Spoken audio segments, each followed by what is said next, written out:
Cozy Couch Potatoes. Welcome, my cozy couch potatoes. This is Spice Rack Studios, the Cozy Couch, and today we are reading The People of Sparks, Chapter 2. We left off with the people of Ember coming over into, I assume, the city of Sparks. I'm not entirely sure. They came into a village. Poppy is sick. The mayor is no longer with them. So I don't know if he's dead or if he just didn't want to leave Ember or what's going on there.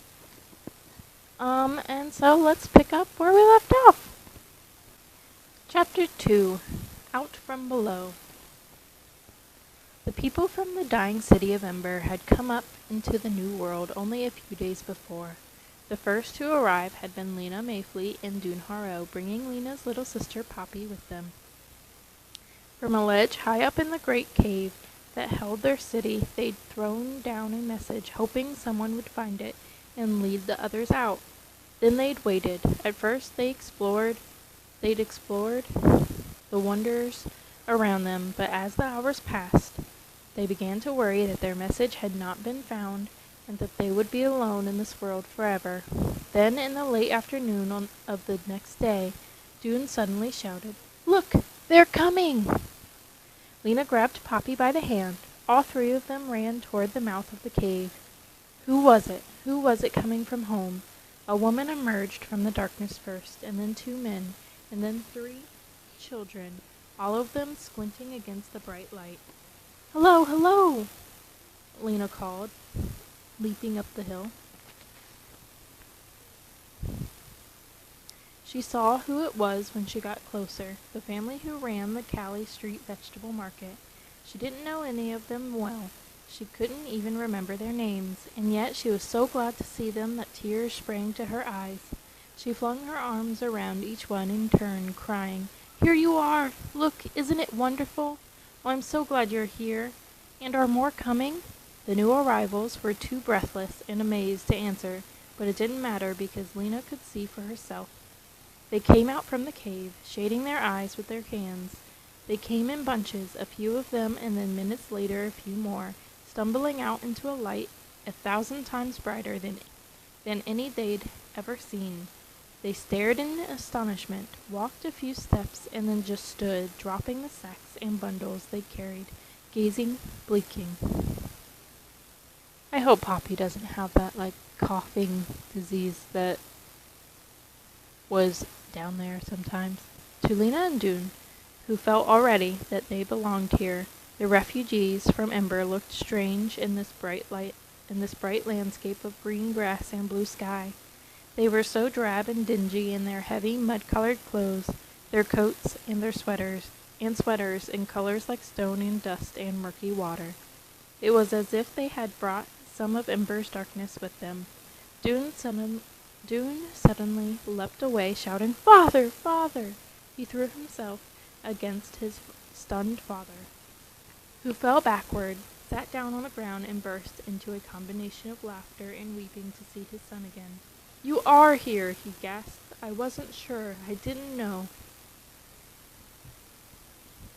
All afternoon they came. Lizzie Biscoe came, and others from the old high class, along with Clary Lane from the greenhouse, and the doctor who had helped Lina's granny, and Sage Merrill, who had tried to go out into the unknown regions. Mrs. Murrow came, walking in her brisk, businesslike way, but giving a cry of joy when she saw Lina hurtling toward her. People came whose faces Lina recognized, but whose names she didn't remember, like the shoe repairman from Livery Street, and the little puffy-faced woman who lived in Silverton Square, and the tall, black-haired boy with blue-gray eyes, so light they looked like glints of metal. What was that tall boy's name? She spent a second trying to recall it, but only a second. It didn't matter. These were her people, the people of Ember. All of them were tired, and all of them were thirsty. Lina showed them the little stream, and they splashed the water on their faces and filled their bottles there. "What about the mayor?" Lina asked Mrs. Murrow, but she just shook her head. "He's not with us," she said.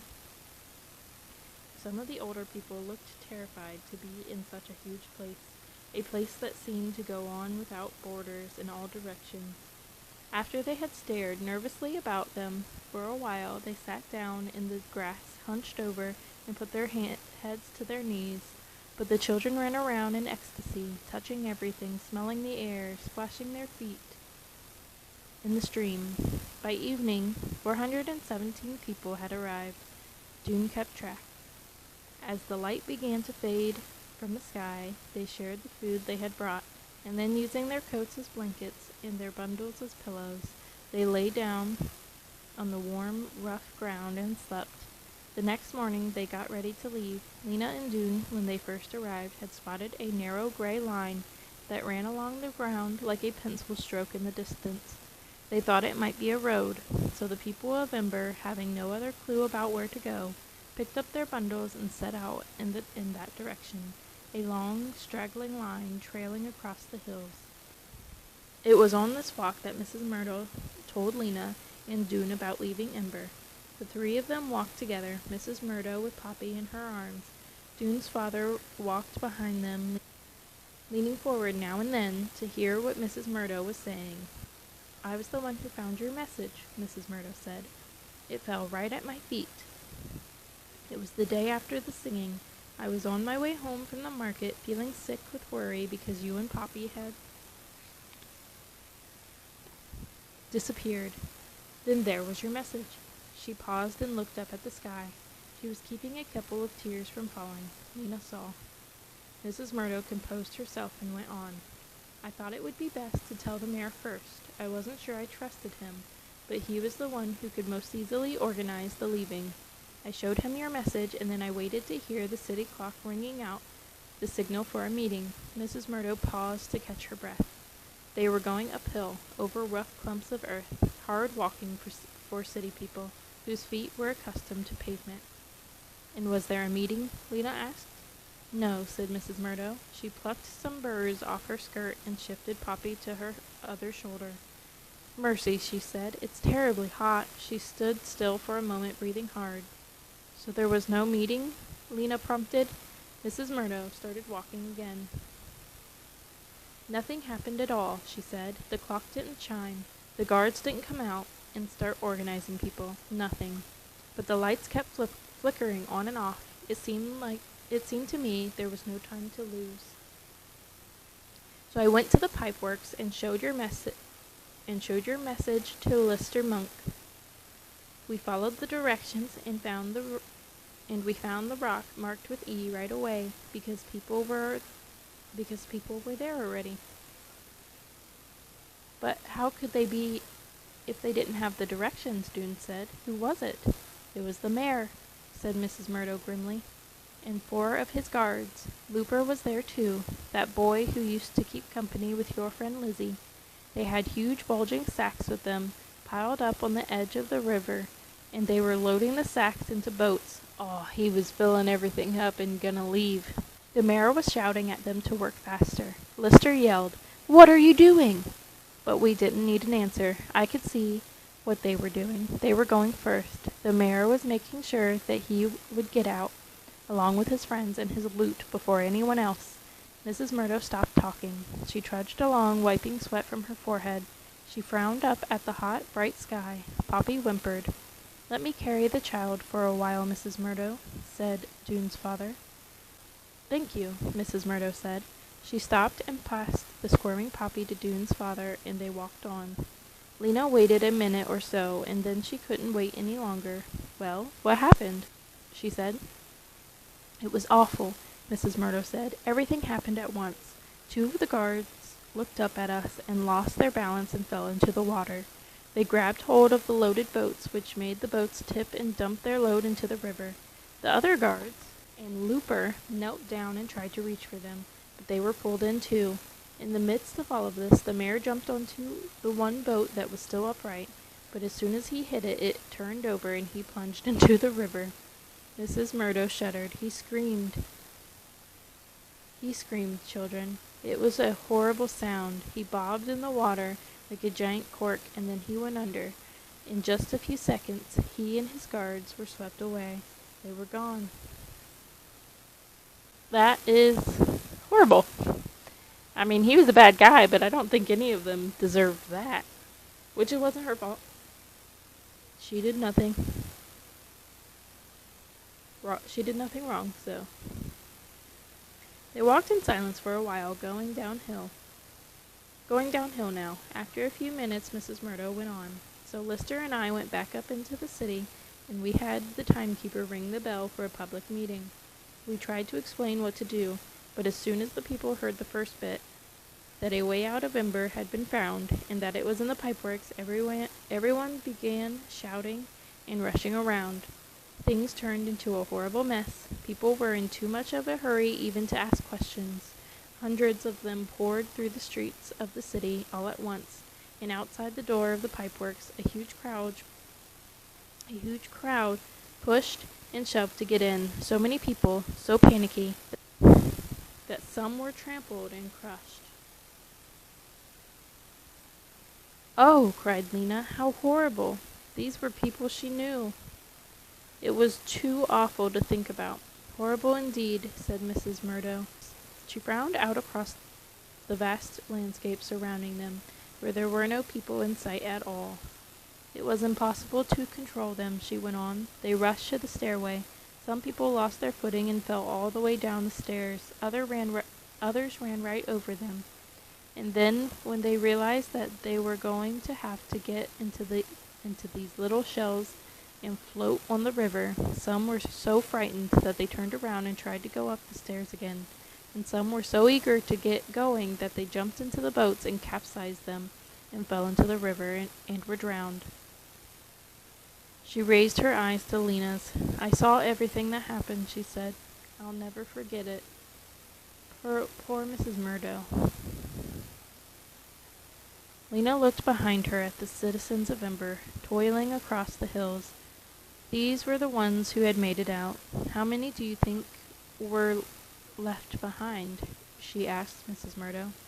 Mrs. Murrow just shook her head. "I don't know," she said. "Too many." "And have the lights gone out forever now?" "I don't know that either, but if they haven't, they will soon." Hot as she was, Lina shuddered. She and Doone exchanged a look. They were thinking the same thing. She was sure their city was lost in darkness now, and anyone left there was lost too. Oh, that's sad that some people are down there in the dark. Later that day, the refugees from Ember came to the road they had seen from afar. It was potholed and weed-cracked, but easier to walk on than the rough ground. It led alongside a creek that flowed swiftly over round, smooth rocks.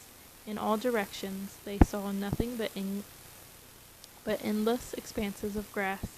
They shared the food they had brought with them, but it wasn't much. Some of them soon grew weak with hunger. They grew faint from the heat, too, which was hard to bear for people used to the constant chill of Ember. Poppy cried when she was set down on her feet, and her face looked flushed and hot. Night came in the strange, gradual way so different from the sudden lights out that signaled night in Ember. The travelers lay down on the ground and slept. They walked the next day too, and the day after that. By then the food they had brought with them was gone. They traveled more and more slowly, stopping often to rest. Poppy was listless. Her eyes were dull. Finally, around the middle of the following day, they trudged up still another hill, and from there they saw a sight that made many of them weep with relief. Farmed fields lay below them in a wide valley, and beyond the fields, where the stream they'd been following joined a river, was a cluster of low brown buildings. It was a place where people lived. Like the others, Lina was glad to see it, but it wasn't a bit like the city she had imagined, the one she'd drawn pictures of back in Ember, the one she'd hoped to find in this new world. The buildings of that city had been tall and majestic and sparkling with light. That city must be somewhere else, she thought as she started down the hill. She'd find it, not today, but someday. Alright, my cozy couch potatoes, that is it for chapter 2. I hope you enjoyed it. Don't forget to like and subscribe and check out my Patreon if you're interested in some of my other things. Have a great day, and I'll see you next time. Bye.